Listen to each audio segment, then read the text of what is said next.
Hi everyone, welcome to Bikini Design Club. Today I would like to present you our bikini pattern top Sunset.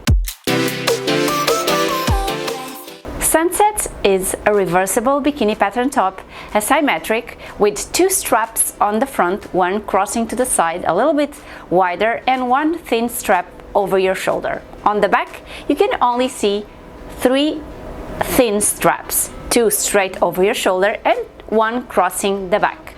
The straps are adjustable thanks to a small loop that we create on the back with a ring or a strap adjuster. But you know me, you know that I prefer the non-reversibles, so the finishing on the sew along is actually with a center back clasp.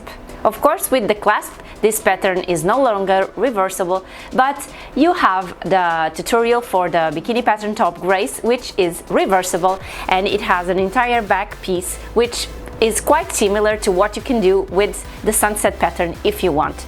So this is again a new sew along, so it will be much better for you to learn how to do it this way on the sew along. And if you still want not to use the clasp, you can watch the Grace top, which will actually enables you to combine the Sunset with the Grace and still sew it as a complete reversible top. And that's it for today, girls. I hope you like it, and I hope you watch our sew along. See you soon. Bye.